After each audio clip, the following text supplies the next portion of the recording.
የግድ ከሱ የሚቀድም ነገር ሊኖር ይገባል እኮ በዩኒቨርስ ያለው ነገር ዲፔንደንት ስለሆነ ዩኒቨርስ ራሱ ዲፔንደንት ነው ብሎ መደምደም አይቻልም እኮ እያልኩ ማለት ነው። እሺ ለምሳሌ ላረዳ ለምሳሌ ኦክሲጅን በፈልግ ከሆነ እኔ ወላጆቼ የወላጆቻቸው ውጤት ናቸው። ወላጆቻቸው ደግሞ እነዛው የወላጆቻቸው ውጤት ናቸው።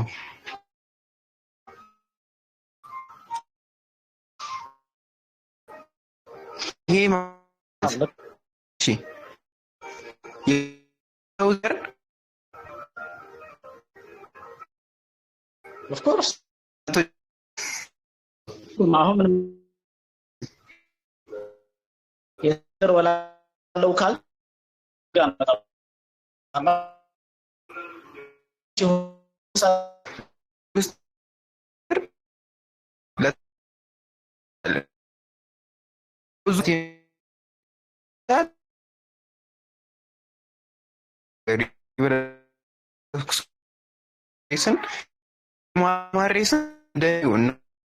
ሰው አካል እንደሰው የሆነ ለሰው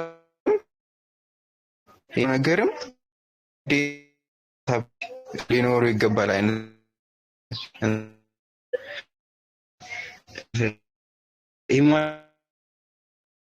እሺ ኤግዛምፕል ዲስ ላስረዳ ኤክስፕሌን አድርጎ ይሄን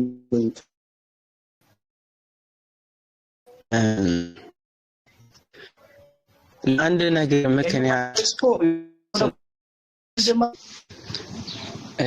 ኢማሪ ሰለ ሁሉን ተውዘር አለ መጥራት ፈልም ለአንድ ነገር ኮዙ ይሄ ነው ብለን በዩኒቨርሲቲ ውስጥ ያለውን ነገር ስለምንቆነው ለምሳሌ እንትን ኮዝ ማነው እንትና ነው እናውቀዋለን እኛው ግን ማን ነገር ወረነ ነው ማናቅ አደገለ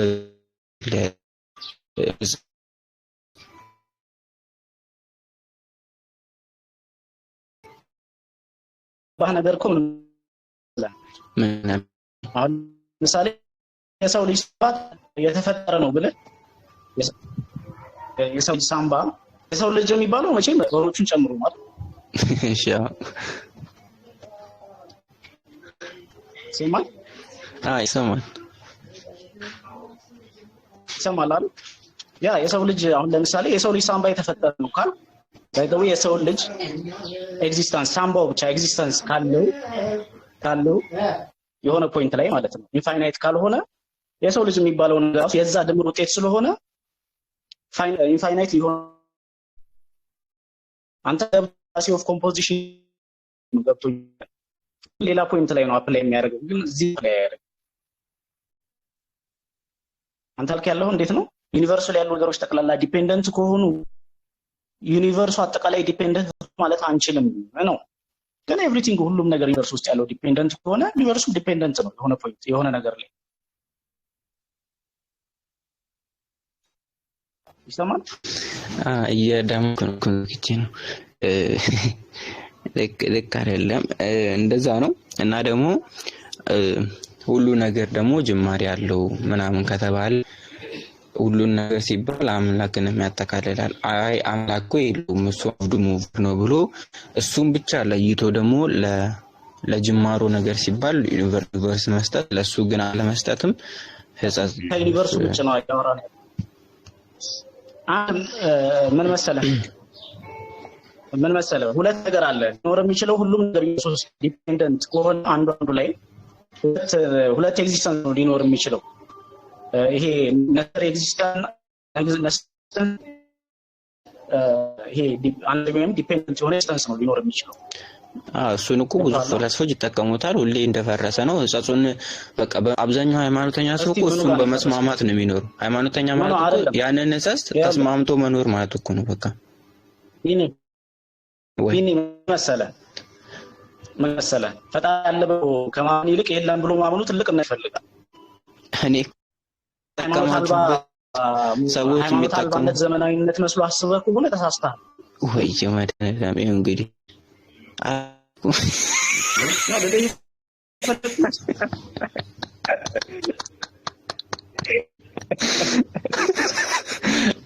እንቶ ተጋልጠሃል አይደለም ተጋልጠሃል። ለምን እሺ እንዳልኩ ታውቃለህ? ቆይ ለምን አንተ እንዳልኩ ጨርስ ልንገርህ። እንጨርስ። ለምን እንዳልኩ ልንገርህ። ለምን እንዳልኩ ልንገርህ።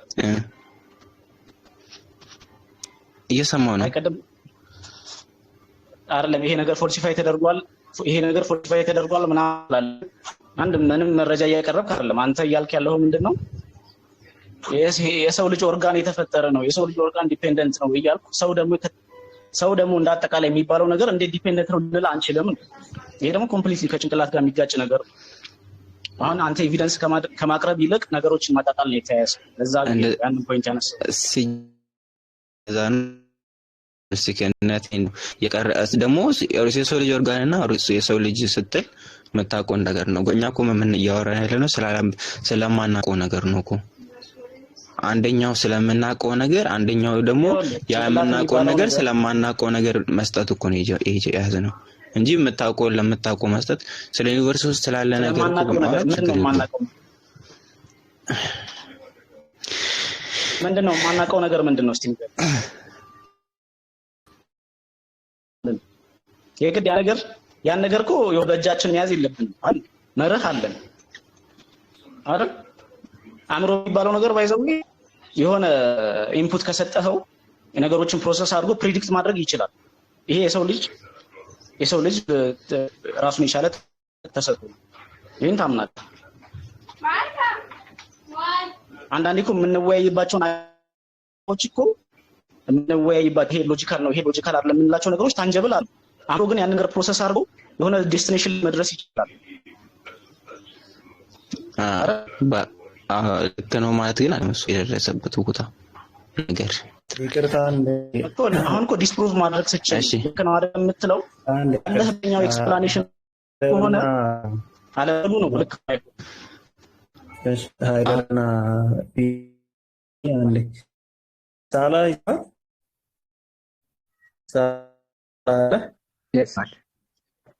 እሺ ኮሜንት ያየ ይሁን አላውቅም እና ስለሙት ያዘጋጀውን ነገር ዝግጅቱን ኮሜንት ላይ ጻፍልኝና ታብራራለታለህ። ከታች ሲጽፍ የነበረውን ተሻለ ወይስ አልተሻረም፣ ህግ ነበረ ወይስ አልነበረም የሚል እንትን ትላለታለህ። እነሱ ይጨርሱ።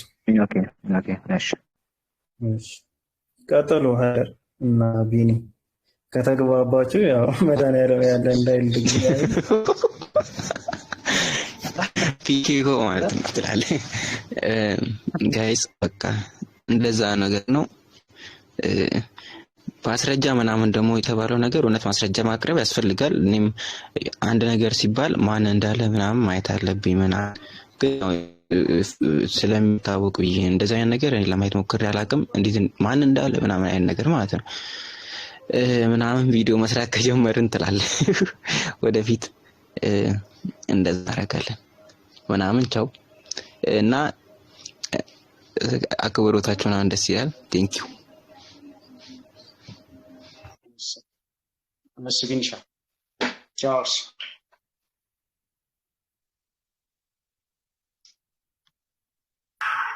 ቢኒ እንዳትወጣ አንተ ችግር አለብህ እንዳትወጣ ትንሽ ቁጭ በል ተማር እስኪ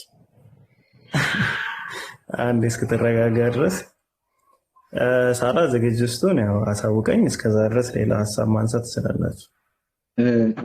ቆይ እንትን ስልስጥበትና ከዛ በኋላ ኢንሻአላህ ሌሎች ይቀጥላል። የሆነ ስራ እየሰራው ነው አክቹአሊ። ኦኬ እና ይመቸኛል። ሙታ ምን እንደሆነ መች እንደነበረ ምናምን ትፈልጋለህ? ካሜራ ምናምን ታበራለህ? ካሜራ አላበራም። የማወራው ታብሌቱ ስለሆነ ስልኩን ቻርጅ አድርጌዋለሁና እንደዚህ ሊቀጥል። ኦኬ እሺ በቃ ሚውት አደርጋለሁ። እሺ ስለ ሙታ ከራኑ ጀምረህ ምናምን በደንብ እንትን በለለት። እሺ ሙታ ምንድን ነው የሚለውን ትንሽ ነገር ልናገር። ሙታ ኮንቴምፖራሪ ማሬጅ ነው። ጊዜያዊ ጋብቻ እንለዋለን። ጊዜያዊ ጋብቻ ይባላል። ኒካሁል ሙትዓ ሲባል ጊዜያዊ ጋብቻ ብለን ልንረዳው እንችላለን ሊትራሊ። እና መች ነው የጀመረው የሚል ነገር ሲነሳ ደግሞ በጃሂልያ አንዴ ሚውት ላድርገው፣ ቆይ ይቅርታ። ኦኬ ሙትዓ ጊዜያዊ ጋብቻ ነው። እንግዲህ በአረብኛ ነው ሙትዓ የሚለው ቃል ኢስቲምታ ይባላል። ጊዜያዊ የሆነውን ነገር ለማመልከት ይመጣል እና ጋብቻ ነው። እና መች ነው የጀመረው ብለን ስንል በጃሂልያ ጊዜ በሰፊው የሚታወቅ። ጃሂልያ ጊዜ ሲባል ነቢያችን ነቢይ ከመሆናቸው በፊት የነበሩት ጊዜዎች የጃሂልያ ዘመን ይባላል። በዚያ ጊዜ የነበረ ነው ጋብቻ የምንለው ነገር እና የአላህ መልእክተኛ ነቢይ ከሆኑ በኋላ ይሄ ነገር በአንዴ አልቀረም ነበረ። ለምን በአንዴ እንዳልቀረ እንትን ልሰጣችሁ እችላለሁ። ምክንያቱም ጊዜያዊ ጋብቻ የሚባለው ነገር በጣም ስለተሰደደ በጣም የሚታወቅ ነገር ነበረ። ማንም የተገበረው ጀስት አንድ ሰው በጦርነት ክልል ሲሄድ ይህንን ጋብቻ ይፈጽም ነበረ እና የቁርአን አንቀጽ የሚነሳ የቁርአን አንቀጽ አለ። ምዕራፍ 4 ቁጥር 24 ላይ ያለው ሁለት አንድምታዎች አሉት። አንደኛው ያ የቁርአኑ አንቀጽ ያወረደው ያን ጊዜያዊ ጋብቻ የሚባለውን ለመፍቀድ ነው የሚሉ አሉ። ሁለተኞቹ ደግሞ ቁርጡቢ የመሳሰሉ ሊቃውንት ያ ስለ መህር ነው የሚናገረው ብለው ይላሉ። እና እስኪ ላለማንዛዛት ስለ ጊዜያዊ ጋብቻ ነው የሚናገረው በሚለው እንሂድ። የአላህ መልእክተኛ ነቢይ ከሆኑ በኋላ ጊዜያዊ ጋብቻ ይፈቀድ ነበር ወይ ከተባለ አዎ ይፈቀድ ነበር። የአላህ መልእክተኛ በአንዴ ጊዜያዊ ጋብቻ አልከለከሉም። ቢከለክሉም ማንም የሚሰማቸው አልነበረም። በአንዴ መጥተው በጣም ስር የሰደደውን ማንም የሚጠቀመውን ይህንን ትዳር ጊዜያዊ ጋብቻን በአንዴ አልከለከሉም። ይልቁንም ምንድን ነው ያደረጉት? አንዴ ፈቀዱላቸው፣ ከዚያ በኋላ ከለከሉ።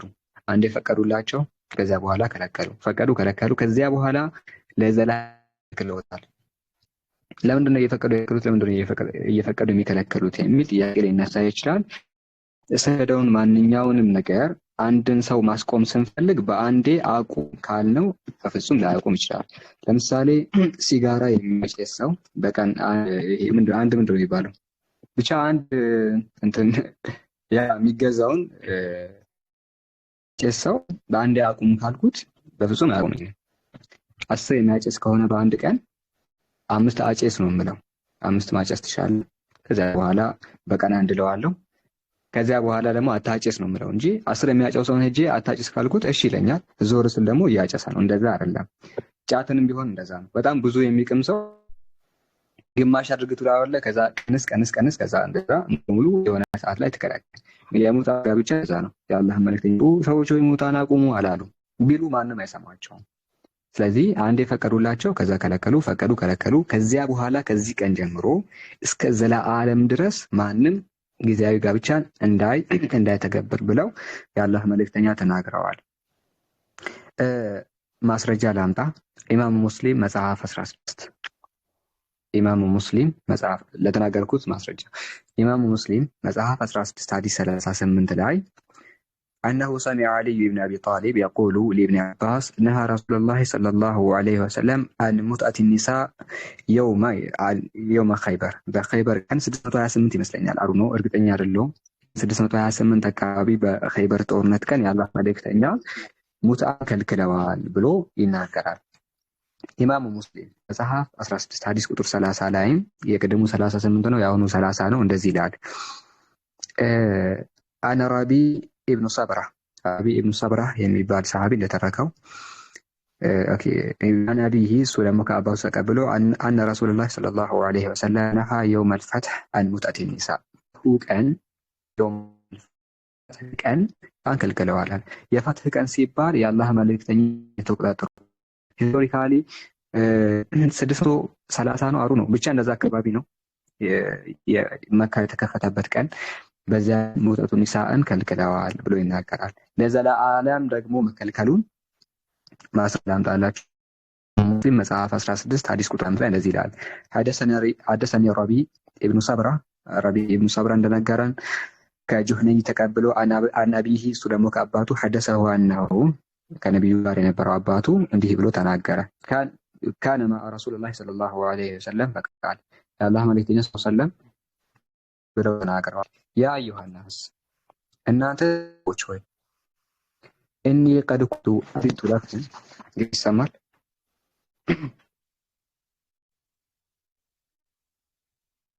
ኦኬ ፉል ኮኔክሽን ይሰማ ከሆነ ሊቀጥል።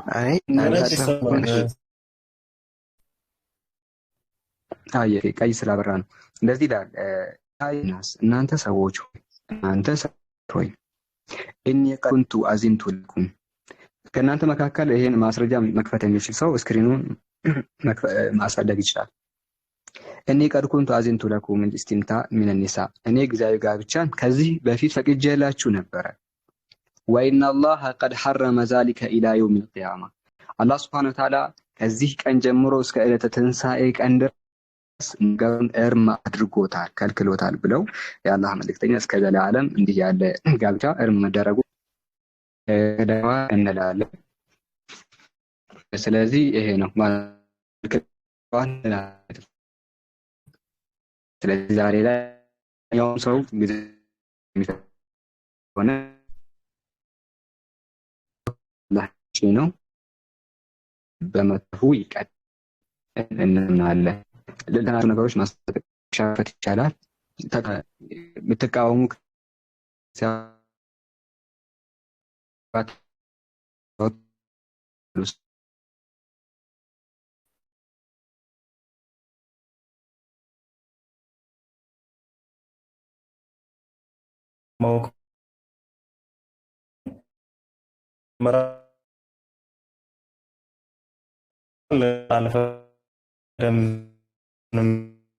ሌላ ተጨማሪ ደግሞ የፈቀደው ነገር ሐዲስ መችል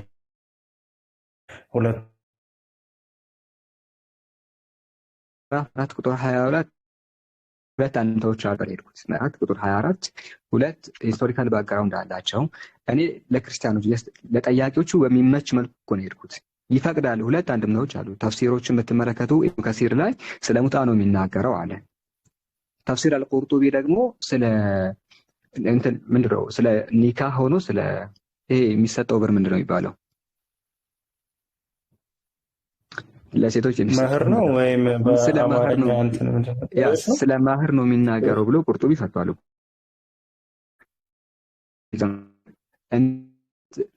እንቻቸው ይፈቀዳል። ስለ ሙታ ነው የሚናገረው በሚለው እኮ ነው የሄድኩት።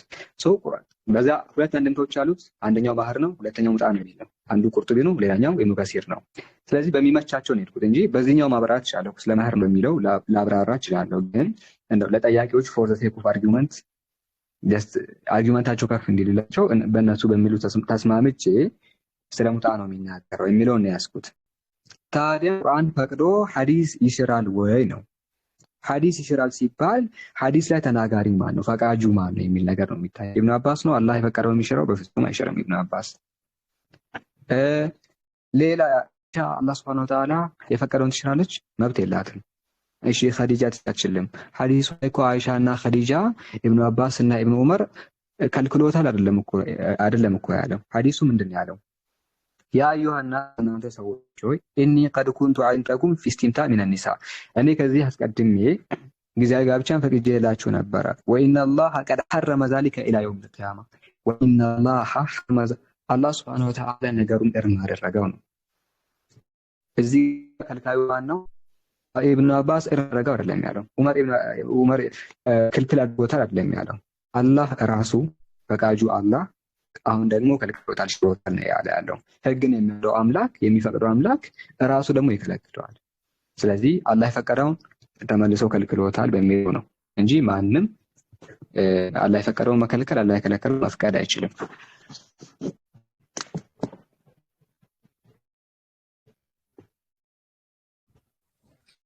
ኦኬ ካች ካለ አሁን ያብራራበት መንገድ ግልጽ ይመስለኛልና ግልጽ ያልሆነልህ ሐሳብ ካለ አስቀምጥ። ማስረጃ የት ላይ እንደከለከለ ከቁርአን ሐዲስ ላይ ሰጠኩ። ኢማም ሙስሊም ላይ ሐዲስ ላይ ሰጠ የከለከለው አላህ ነው ብለው ነብዩ መሐመድ መናገራቸውን ሐዲስ ላይ ሰጥቷል። ምናልባት እየሰማ ካልሆነ ማለት ነው የተናገሩ አላህ እንደሆነ ከልካዩ ነው ያስቀመጡት። ላይፍ ከገባህ ደግሞ ከቁርአን ሰጣለሁ። ሳላህ ላይቭ መግባት የምትችል ከሆነ ከቁርአን እንትን ወይ ይኖር ላይቭ ከገባ ከቁርአን ስጣለሁ። እሺ እየሰማህ ነው? ገብተህ አሪፍ ነው። ግን ምዕራፍ 4 ቁጥር 24ን እስኪ አንብበው። እኔ የማነበው እኔ ለማን ሰው አለ ሳላ እሱ ከታች ነው ያለ። እኔ ጋር የለም ቁርአንና ኦኬ ሰማሁት ለመስማት ያክል ብዬ ነው እንጂ ኖርማል ነው፣ ችግር የለውም። ራሴ አነበዋለሁ። ነግሯቸው ቁርአን ላይ ያልሰፈረ ለማለት ነው። አው ለነብዩ ነግሯቸው ቁርአን ያልሰፈረ ለማለት ነው። ስለ ሐዲስ አልቁድስ ነው የሚባል ሐዲስ እንዳላቅ አለው ያላህ ንግግር ማለት ለአላህ አናግሯቸው ቁርአን ላይ ያልሰፈረ ቃል አለ ወይ የሚል ሐሳብ ነው ያመጣው። አላ የአላህ ቃል ሆኖ ቁርአን ላይ ያሌለ አለ። አላህ Subhanahu Wa Ta'ala ቃሉን ቁርአን ላይ ብቻ ሳይሆን በነብዩ በኩል ክቡር የሆነው ሐዲሳቸው ላይ አስቀምጠዋል። ሐዲሱ ረባኒ፣ ሐዲስ አልቁርሲ ይባላሉ። ቼክ አድርጋቸው። ግልጽ ነው። ባለ ኮሜንቱ አላህ ቃሉን ይቀየራል ወይ ነው እያለ ያለው። ህግ ይወርዳል ይቀየራል። ቁርአን ስለዚህ ይሄ ሌላኛው ኮሜንት ነው። ያ ቃል መቀየር አይደለም። አክቹአሊ ቁርአን ሲናገር ጀስት ህግ ይወርዳል። ከዛ በኋላ ህግ ሊሻር ይችላል አይደለ? የሆነ ክልከላ ይወርዳል፣ ከዛ በኋላ ይነሳል። እንደዛ ኢቨን ቁርአን ላይ ራሱ አለ። ይሄ ሙታ የተከለከለበት ቃል በቃል ልሰጥ እችላለሁ። እሱን ደግሞ ጀስት ላይቭ መግባት ከቻልክ ነው። እና ሌላ ጥያቄ ያላችሁ ግልጽ ካልሆነ ድጋሜ ማብራራት እችላለሁ። ቀጥሉ።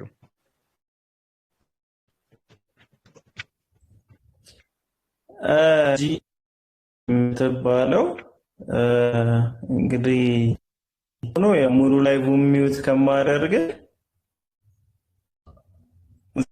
መብላ በተቀመጥ ጥሩ ነው ማለት።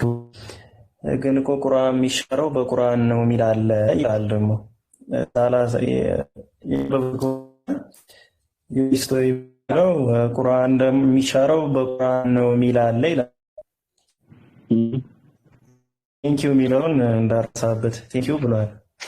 ኦኬ አሁን ያለው አክቹዋሊ ቁርአን ላይ ነው ሙታ የተሻረበት አለ። ቁርአን ላይ ሱረቱል ሙእሚኑን ላይ አለ። ግን የሐዲሱን ነው መሰጠ ስቲል የሐዲሱን መሰጠት ምንድነው? የቁርአን ተናጋሪ ፈቃጁና ከልካዩ አላህ በመሆኑ ነው።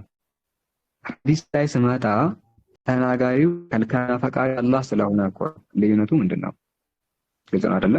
ጌታ አምላክ በቁርአን የሚፈቅደውን ጌታ አምላክ በሐዲስ ይሽረዋል፣ በነብዩ ይሽረዋል። በነብዩ በኩል የፈቀደው አምላክ ቁርአንን በነብዩ በኩል ያወርደው ፍቃዱን በእርሳቸው በኩል አይደለም የመጣው። ቁርአን ሐዲስ ሲሆንም ፈቃጁ ራሱ ካይሱ የፈር በነብዩ በኩል። ስለዚህ ዋናው ነገር ምንድነው? ከልካዩና ሻሪው አንድ ምን እንደሆኑ ላይ ነው ቁርአንና ሐዲስ መሆን አለ። እኛን ባንቀበል አንዱን ብቻ ቀበል ኖሮ ይሄን ጥያቄ ታነሳ ነበር። እኛ ግን ሁለቱም በተለይ ሐዲስ ቁርሲን ከአንዱ አነሰን እናደርግ ከአንዱ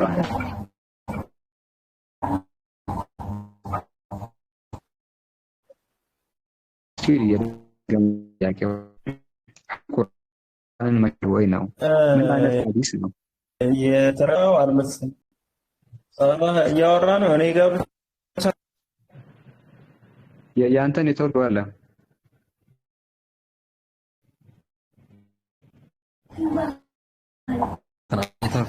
ሰላም አለይኩም። የኔትወርክ ወአለይኩም ሰላም።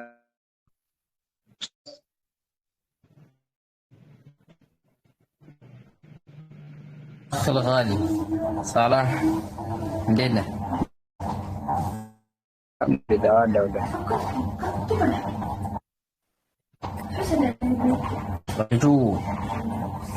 ልጁ ቁርአኒ ነው።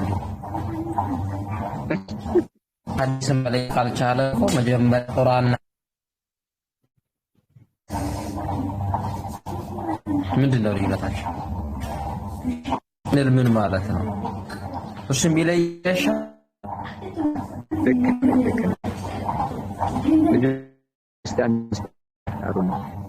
ከዛ ምን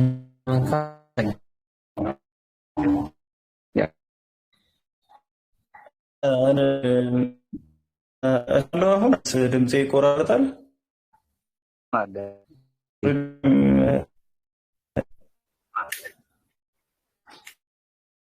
ከታች ያሉ ሰዎች እንግዲህ መግባት ብለዋል። ለዚህ ብዙ ተጨቃጭኛል። ሌላው ደግሞ ጥያቄውን ማቅረቡ እኮ አይችል አሁን ሊጋስት አልተመቸኝም ብሏል። እሱ የሚያነሳው ጥያቄ ግን እዚህ 5 ሰው አለ። ከ5 ሰዎች ውስጥ የተወሰኑ ሰዎች ሌላ ቦታ የሰሙት ሊሆን ይችላል፣ ወይም ተመሳሳይ ቸው ይችላል ነው።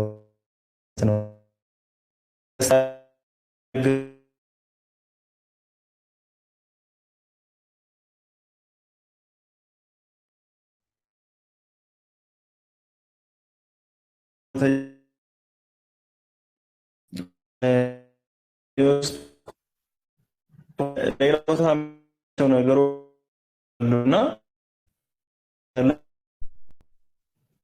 አይችልም ጥያቄ ስተው በሐዲስ ተከልክሏል ሲባል አይ ሐዲስ መሻር አይችልም ብሎ የሚከራከሩ ሌሎች አካሎች ሊኖሩ ስለሚችሉ ዘይ የሰማው ነገር ስለሆነ ስለሚሆን ስለዚህ ነገር ብራራለ ታውና ብዙዎቻችሁ ባጥቅሙ ጥሩ ነው ብዬ አስባለሁ። ሰዎች ክፉ ነገር በቃ ያመሰገነ ያገባውን ግን እየጠየቀ ነው ያለ አይደል? ስለማለት ያክል ነው። ሶሪ በማለት ስለገባው ሚውት አድርጋለሁ ካሁን ጀምሮ። ኦኬ ጀዛከላሁ ኸይራ። ያው ጥሩ ነው ጥያቄ መጠየቁ። ያልገባቸው ሰዎች ወይ ወደፊት ጥያቄውን የሚሰሙ ሰዎች ስላሉ መልሱን ይዛሉ። ምዕራፍ ቁጥር 24 ተመለከተ ሰዎች አሉ። አንደኛው ስለማሃል፣ ሁለተኛው ደግሞ ሙታኢላ ኢብኑ ከሲር ላይ አልቁጥ መሐከም ተውቱም ሄዱ ችግር የለውም ነው። ምንድነው ሙታ ያ ጊዜ በጣም ታወቀ ማለት በቃ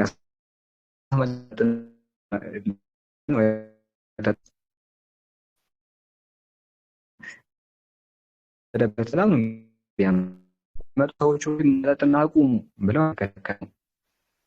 ነገር ግን እያረሳሱ ነበር የከለከሉት። ቁርአን ላይ ሆነ ተጠጣችሁ ትስገዱ ነው የሚለው። አትጠጡ አይደለም ያለው። አትጠጣችሁ እንዳትሰግዱ፣ የጠጣ ሰው እንዳይሰግድ ነው የሚለው እንጂ ሲጀመር እንዳትጠጡ አልነበረም እኮ መጀመሪያ ላይ። አንቀጹን ኡስታዝ ሊያስታውሰኝ ይችላል። ከዛ በኋላስ ላተቀረቡ ነው በቃ እንዳትቀርቡ አይደለም መጣ እሱ ያለበት እንኳን ዝር እንዳትሉ ያለው።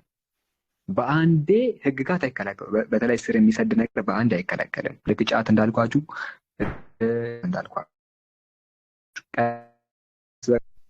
ስለዚህ በአንድ ተከለከለ እየከለከሉ ለዘላለም ደግሞ ለመጨረሻ ጊዜ 630 ላይ ይመስለኛል በፈትደል ከዘላለም ክላው ነው።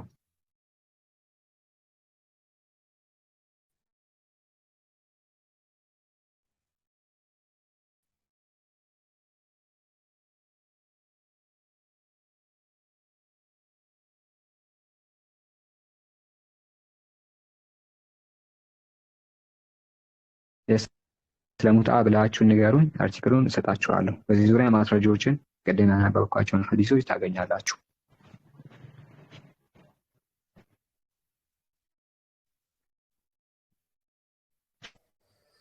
ኦኬ እሺ፣ ጥያቄ መግባት የሚፈልግ ሰው ካለ እዛ ዘንድ ሀሳቦች ዙሪያ ጥያቄውን ማቅረብ ይችላል። ያላችሁ ገዝታ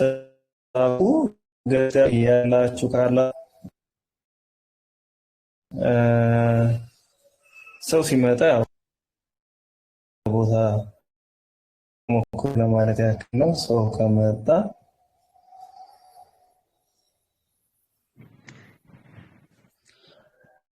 ደጋግም ስታክ ያደረገ ነው እና ትንሽ ስታክ ያደረገ ሰማችሁ ካለ ነው።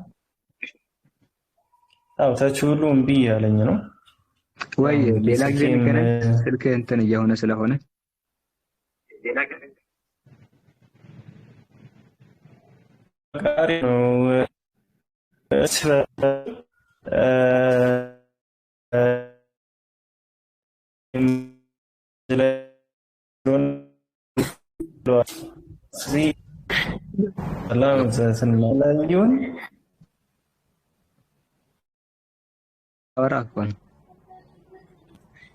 ስልክ ልዝጋ ነው እያለ ያለው። ኦኬ እያወራ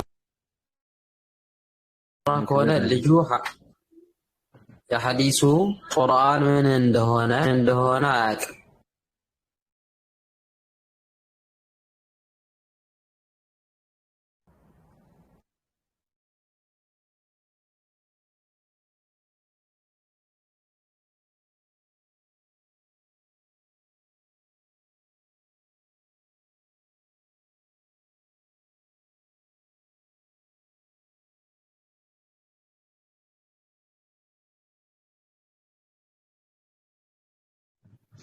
በቃ ወደ መልሱ ይልኛ እንደምታውቅ ሆነህ ታወራለህ። ስታወራ ማወቅህን ስናሳይህ አታውቅም። በነገራችን ነው የመጣው። ሁለቱም አንድ ናቸው፣ መለኮታዊ መገለጥ ናቸው። ነብዩ ከራሳቸው የሚናገሩት ምንም ነገር የለም። ለዚህም ነው አላህ የመሰከረላቸው ወማ ينطق ከልቦና የሚናገር መልእክተኛ አይደለም። ገባችሁ? ከልቦናው የሚለም እሱ የሚናገረው ነገር ሁሉ ምንድነው? መለኮታዊ መገኝ ነው ማለት ነው። አላህ እሳቸውን ያሳወቀ ተብሎ ይጠራል። እሱ ወህይ ነው። ስለዚህ ይሰማል ሳላ ያንን ነገር አላህ ሱብሓነሁ መገለጦች ናቸው ብለን እናምናለን። እኛ ቁርአንም የአላህ መገለጥ ነው በጅብሪል አማካኝነት፣ ሐዲስ ደግሞ አላህ ሱብሓነሁ ወተዓላ ስላሳወቃቸው። ምን ብሎ ስላሳወቃቸው? ማኑ ወደ አንተ ያወረድነው ሊቱበይነ ሊናስ ለሰዎች ምን ልታረግ ዘንዳ ልትገልጽ ዘንዳ ወደ አንተ ያወረድነው ቁርአን ነው። ምን አለ? አያቲን አው ኑንሲሃ አያት ለሰዎች ልታስረዳ ዘንዳ ነው የሚለው። ቁርአን ነብዩ ነው የምትረዳው ወይስ ራስህ ኤክስፕሌን የምታደርግልን የምታስረዳ አንተ ነህ? ቁርአን ምን ይሄ ነው ብሎ አወጣ። ነብዩ ያወጣው ሁሉ ከራሳቸው ሳይሆን ከአላህ Subhanahu Wa Ta'ala ያሳወቃቸው ብለን እናምናለን እኛ ሙስሊሞች። ከዚህ ጋር ነው ልዩነቱ። ይሄም ብርና ማለት ነው።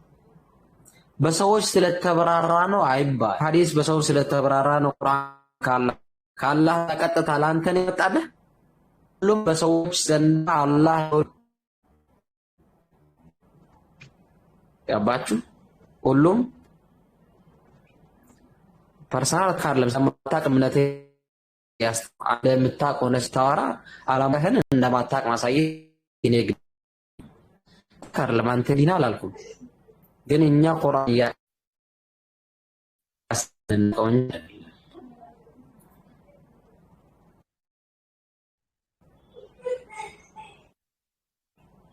ገባ ሳላ ይሰማል ድምጼ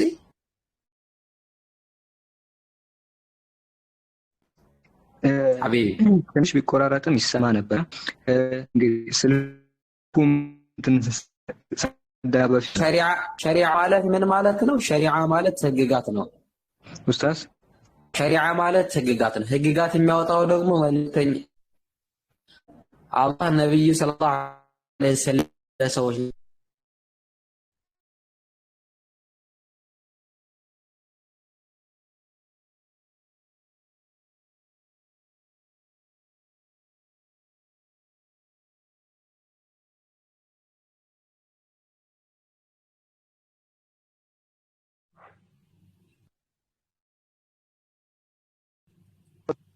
ዋለው ይሄንን ቪዲዮ ካመጡ ወላሂ ወቢላሂ ያ ገዳዮች ካለው በስተቀር ያቺ ህፃን ወላሂ ከዚህ በኋላ አማራ አልሆንም እያለች በጥይት ከገደሏት ወይም ደግሞ በማንኛውም መልኩ ሲገሏት ከነበረ ያንን ነገር ያደረገው ሰው ይሄንን መረጃ ይዞ የመጣው ሰው ከገዳዮቹ ጋር የተባበረ ሰው ነው ወይም ደግሞ ገዳዮቹን የቀጠረ ሰው ነው ወይ ከገዳዮቹ ጋር የሚያገኘው ጥቅም አለ። ስለዚህ መረጃውን ያምጡልን።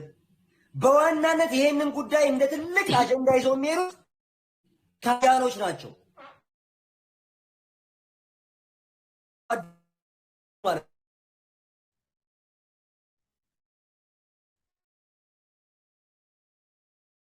ልክ ሞቼ ተነሳው የሚለውን ሰው እንዳስቀመጡት ማለት ነው። በዚህ ነገር ላይ አሁንም አይኔን ጨፍኜ አላምንም። በምንም አምር አይኔን ጨፍኜ አላምንም። ቢላል አንድ ላይ በመረጃው ላይ ቤዝ አድርጌ የትኛውን ኃይል እከራከራለሁ። ከዛ ውጭ ግን በእስልምናቸው ገደሉ ምንም ጥርጥር የለኝም እኔ። ምክንያቱም የዴዝቶ ስትመለከቱት ማጆሪቲው 90% ሙስሊም ነው። የተገደሉ የአሉባል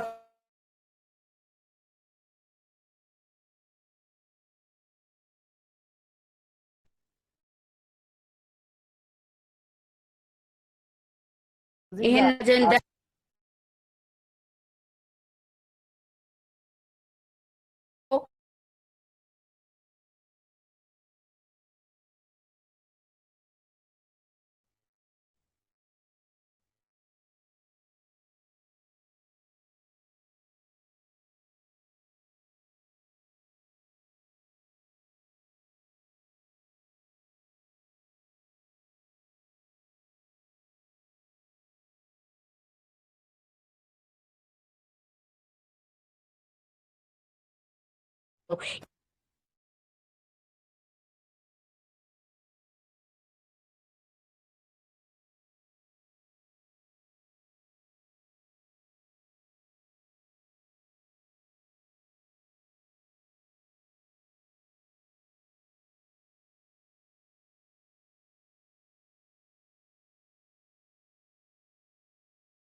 ቀራቸው የት ነው የሄዱት? ወለጋ፣ አሶሳ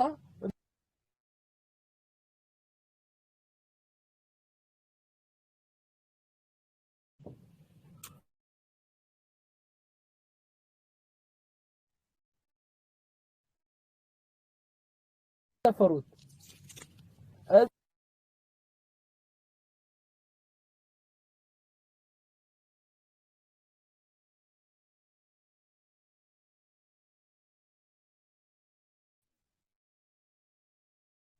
እኛ እናውቅም።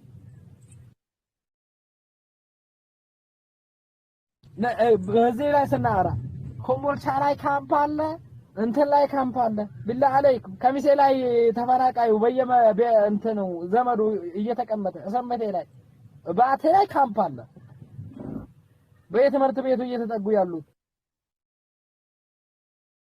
እነሱም እነማን ናቸው? አርጎባ ልዩ ወረዳ መዲኔ ያሉት እነሱ ከየት መጥቶ ነው? ማን የገደላቸው? በማንነት ነው?